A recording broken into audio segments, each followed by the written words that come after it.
బంగ్లాదేశ్ అస్థిరత, హింసాత్మక పరిస్థితులు రాజ్యమేలుతున్నాయి. మత శక్తులు రెచ్చిపోతున్నాయి. దేశం అల్లకల్లోలంగా మారింది. పరిస్థితిని చక్కదిద్దడంలో తాత్కాలిక ప్రభుత్వం దారుణంగా విఫలమైంది. ముఖ్యంగా మైనారిటీల హక్కుల పరిరక్షణ విషయంలో తాత్కాలిక ప్రభుత్వాధినేత 85 ఏళ్ల మహ్మద్ యూనస్ చేతులెత్తేశాడు.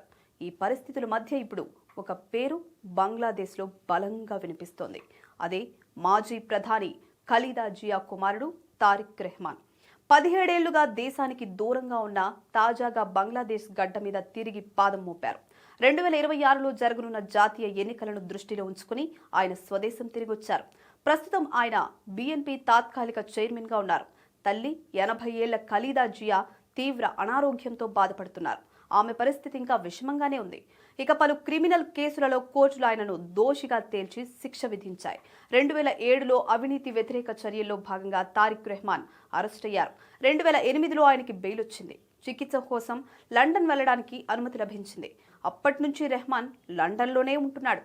అక్కడి నుంచే బీఎన్పీ రాజకీయాల్లో కీలక పాత్ర పోషిస్తున్నారు.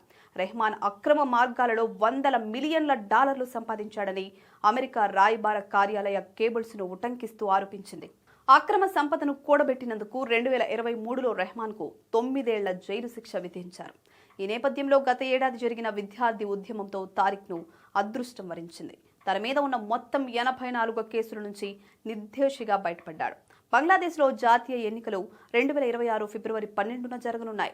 దేశంలో కోల్పోయిన రాజకీయ స్థానాన్ని తిరిగి పొందడానికి బీఎన్పీ బలమైన ప్రయత్నం చేస్తున్న సమయంలో రెహమాన్ తిరిగి రావడం ఆ పార్టీ క్యాడర్కు కొత్త ఊపునిస్తోంది. అలాగే బీఎన్పీ మాజీ మిత్రపక్షం ఇస్లామిస్టు పార్టీ జమాత్-ఇ-ఇస్లామీ ప్రభావం ఇప్పుడు గణనీయంగా పెరిగింది. ఇది ఆయన పార్టీకి కలిసొచ్చే అంశం. అన్నింటికీ మించి వచ్చే ఎన్నికల్లో బీఎన్పీకి క్షేత్రస్థాయిలో నాయకుడు అవసరం. తారిక్ రెహమాన్ దాన్ని పూరిస్తున్నారు.